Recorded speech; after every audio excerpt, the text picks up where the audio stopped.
who are having a discussion about enrolling in a university course. First, you have some time to look at questions 1 to 7.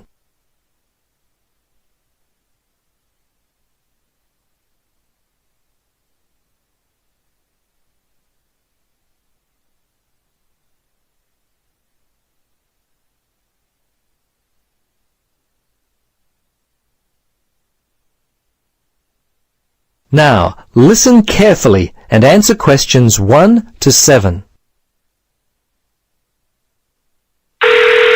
Registrar's office, this is Pam. Yes, hello.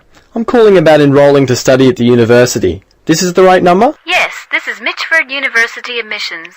What would you like to know? Well, basically I need to know what I have to do to be enrolled as a student. You see, I'm currently studying education at another school. I've just finished my first year, but I'm not really enjoying it. I think I'm more interested in accounting. My dad teaches maths, so I thought it might be a good choice. Well, better than business anyway. Okay. Have you received a registration pack? No? How can I get one of those? Well, you've got to have one to register. You can enroll at the university at any time after you receive a registration pack. These are usually available from September for first-year and transferring students, and from November for returning students. On the basis of the information contained in the registration pack, you should attempt to make a firm choice about which courses to study before completing your form. I see. So I've only got a month to get my registration pack in. Can you send me one? Sure. If you are close to a high school, the registration pack and university prospectus are available from the Careers Advisor. Would that be helpful? Well, the closest school's too far away and I haven't got a car. Are there any other ways you can send it to me? Well, for prospective students who have already left school, the registration pack and prospectus are available from the university information line. But that might not be of help for you? No, not really. I'll tell you what. Why don't you give me your contact details and I'll send a pack out to you. At least that would be a start. Okay, sounds good. Right. Firstly, what's your name? Richard Dreyfus. That's Dreyfus. Your address there, Richard?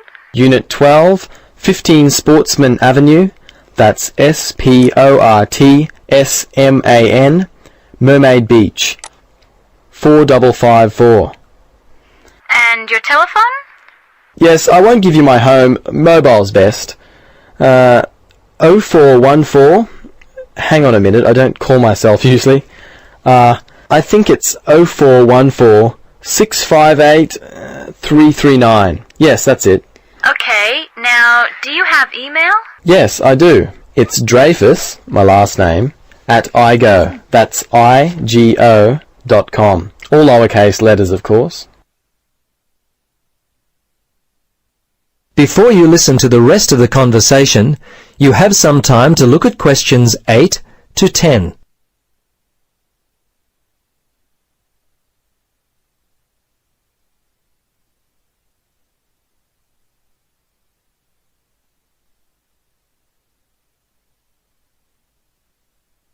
Now listen carefully and answer questions 8 to 10. Okay, that looks fine. Now, do you have any questions for me? Yes, I've got a friend who is interested in studying at the university. I'm not sure what would be the best way for him to register. Can you give me some suggestions? Sure, there are 3 ways to register. Option 1 is telephone registration. Before you telephone, fill out the registration form included in your pack. This will ensure you have all the information that you require. The number is in your registration packet. Don't forget to hold on to a copy of your registration form for future reference. Yep, okay. Option 2 is registration by post. All you have to do there is complete the relevant sections of the registration form and post the completed form together with all documentation required in the envelope provided. All right. The third way is to simply come in. Visit the Student Information Center in the Information Services building, and your friend will receive personal assistance on how to complete his forms. Thanks very much. You've been most helpful. You're welcome. Good luck with your future studies. That is the end of part 1. You now have half a minute to check your answers.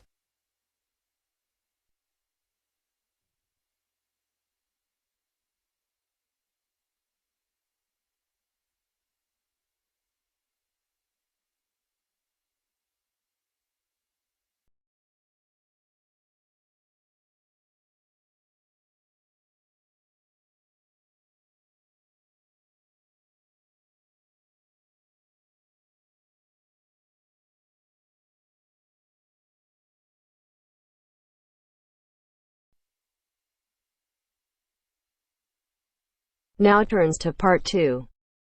Part 2. First, you have some time to look at questions 11 to 17.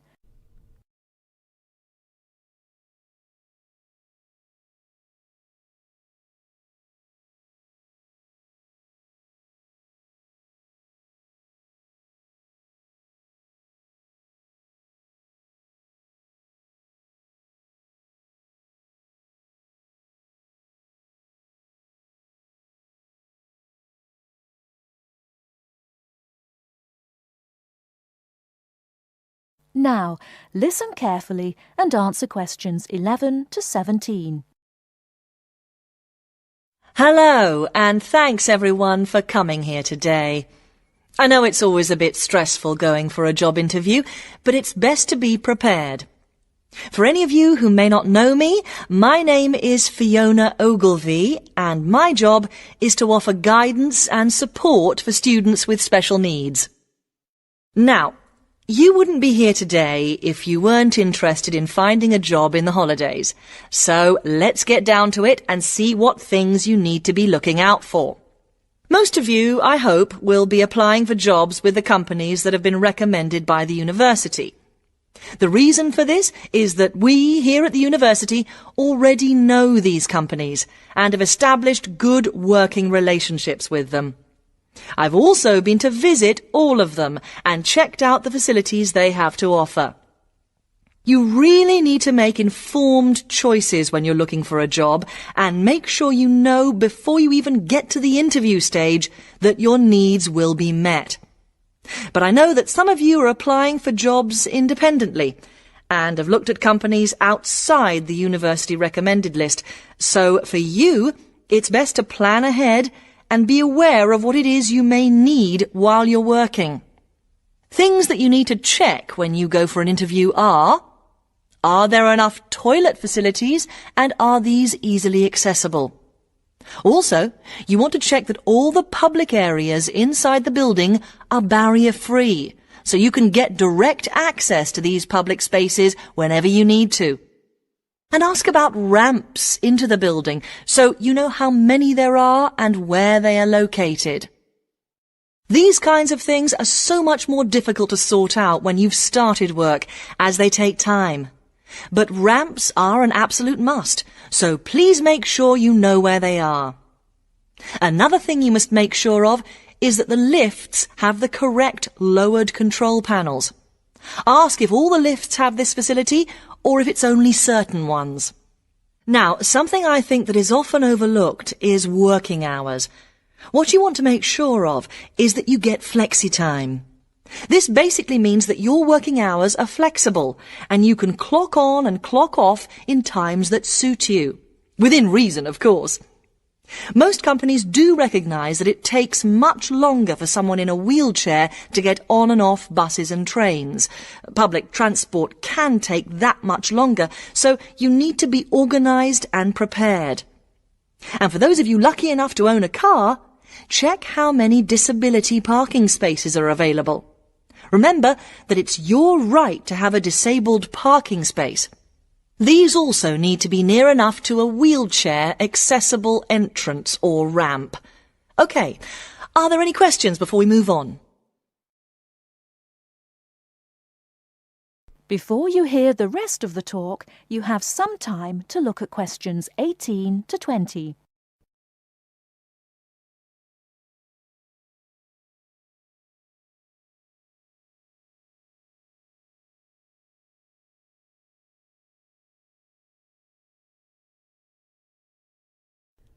Now listen and answer questions 18 to 20. Right, let's move on then. Now I want to talk you through the series of visits to companies which we've got planned for next week. On Monday morning, we will be visiting the Lowland Hotel. They have various summer jobs available, working as a receptionist or conference organiser in their busy conference centre, organising and setting up conferences. You need to be prepared for working in an office environment and spending quite a bit of time talking on the telephone. The bus leaves for the hotel at 9 a.m, so make sure you leave yourself plenty of time to get there. When you arrive at the hotel, please gather in the reception area and wait for someone to take you to your first session, which will be a talk. The talk at the hotel will begin at 10 a.m, and then there will be a short tour of the hotel. There will be a light lunch provided, which is usually salads and sandwiches.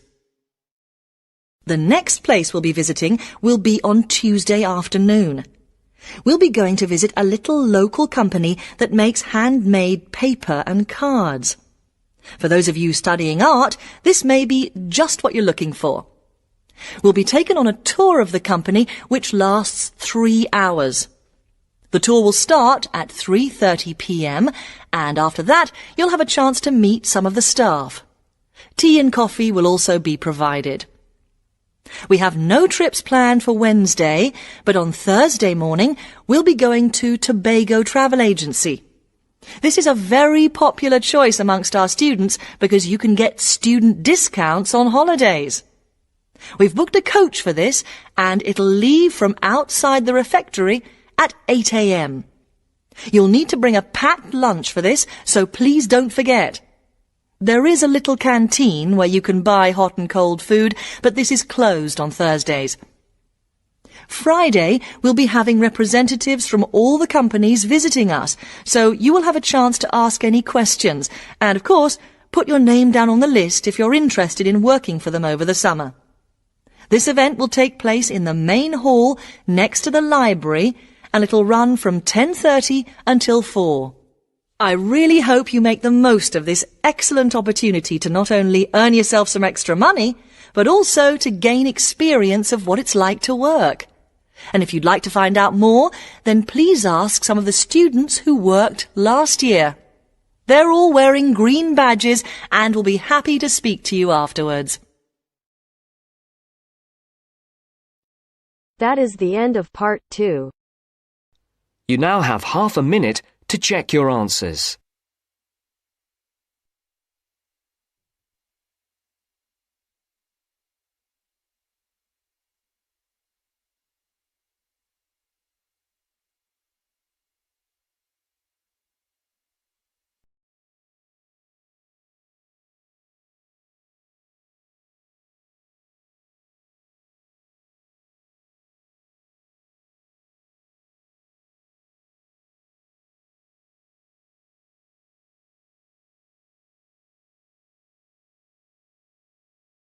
Now turns to part 3. Part 3. Hear an interview conducted by an interviewer Spiegel with the scientist Peter Piot, who discovered Ebola, a dangerous disease. Both of them are conversing about the disease and its origin. First, you have some time to look at questions 21 to 25.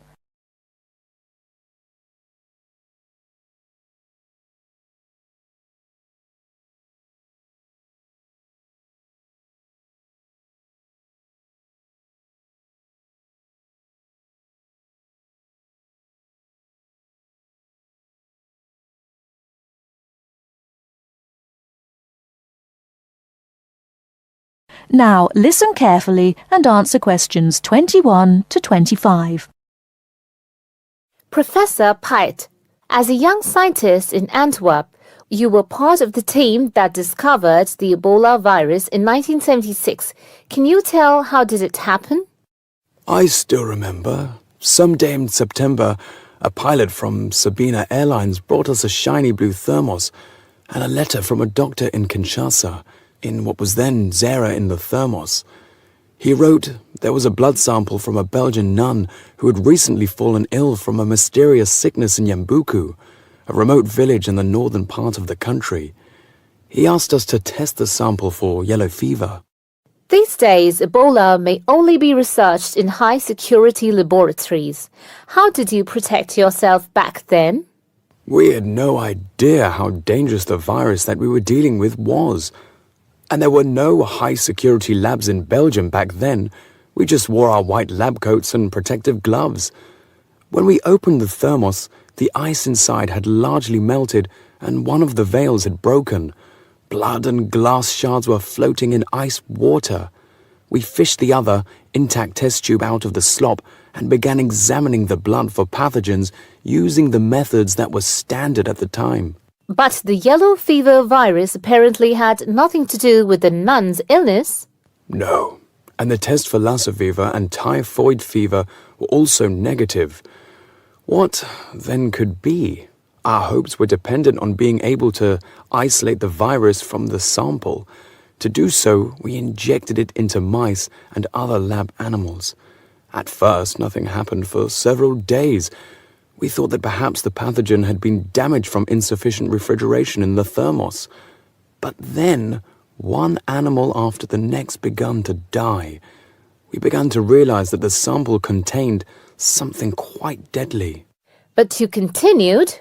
Other samples from the nun who had just died arrived from Kinshasa when we were just about able to begin examining the virus under the electron microscope. The World Health Organization entrusted us to send all of our samples to a high-security lab in England. But my boss at the time wanted to bring our work to a conclusion no matter what. He grabbed a vial containing virus material to examine it, but his hand was shaking and he dropped it on a colleague's foot. The vial shattered. My only thought was, oh shit!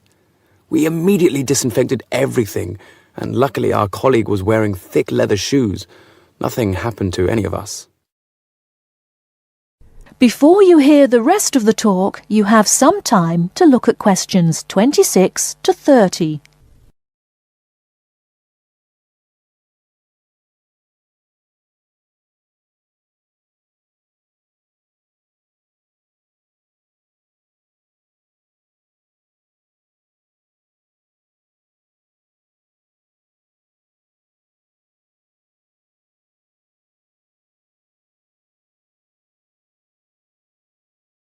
Now listen and answer questions 26 to 30.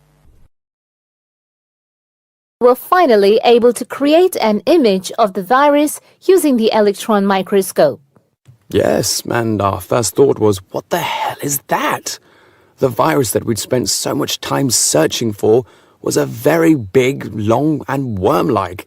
It had no similarities with yellow fever. Rather, it looked like the extremely dangerous Marburg virus, which, like Ebola, causes a hemorrhagic fever. In the 1960s, the virus killed several laboratory workers in Marburg, Germany. Were you afraid at that point? I knew almost nothing about the Marburg virus at the time. When I tell my students about it today, they think I must be from the Stone Age. But I actually had to go to the library and look it up in the Atlas of Virology. It was the American Center for Disease Control which determined a short time later that it wasn't the Marburg virus, but a related unknown virus. Hundreds of people had already succumbed to the virus in Yambuku and the area around it. You were also the one who gave the virus its name. Why Ebola?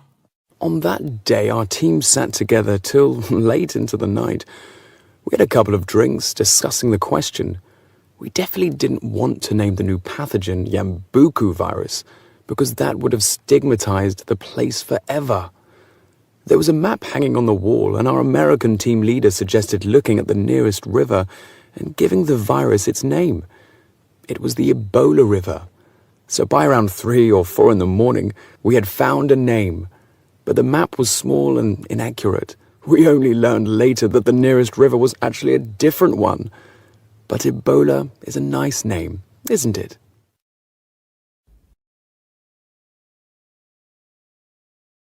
That is the end of part 3.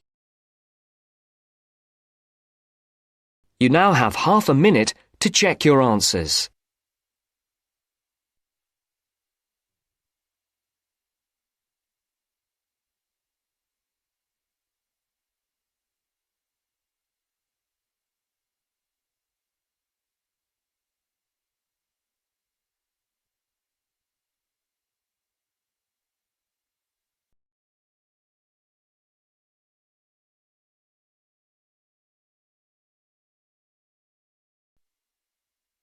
Now turns to Part 4.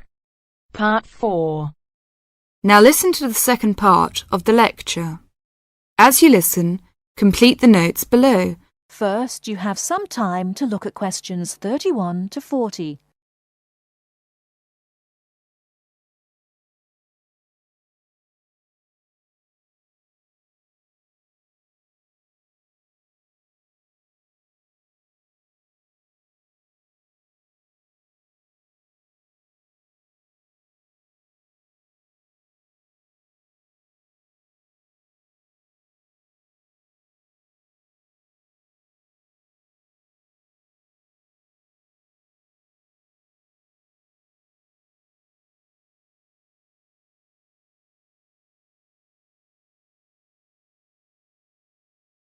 Now listen carefully and answer questions 31 to 40. Now let's turn to shopping, which may interest you more. In general, shops open at 9 o'clock in the morning and close at 5:30 in the afternoon.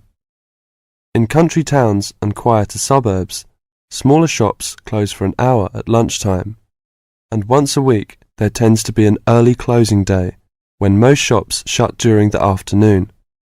Many cities have a late night once a week when shops stay open until approximately 8 o'clock in the evening. You should ensure that anything you bring into the country, such as travelling irons, heated rollers, hairdryers and electric shavers, can be used on the standard British voltage, which is 240 volts, 58Z. Many hotels will, on request, be able to supply adapters for electric shavers. When you travel, you may want to send postcards home. Stamps can be bought at post offices throughout Britain. They are open from 9 o'clock to 5:30 Monday to Friday, and until 12:30 on Saturday. Stamps can also be bought at postal centre stamp dispensers, at large stores and major tourist attractions. For posting letters, you don't have to go far before finding a red painted letterbox. Alternatively, use the letterboxes at post offices. You may ask how much to tip in hotels and how much it is for a taxi. There are no fixed rules on tariffs about this, and the following is intended only as a guide to customary practice. Most hotel bills include a service charge, usually 10 to 12%, but in some larger hotels 15%.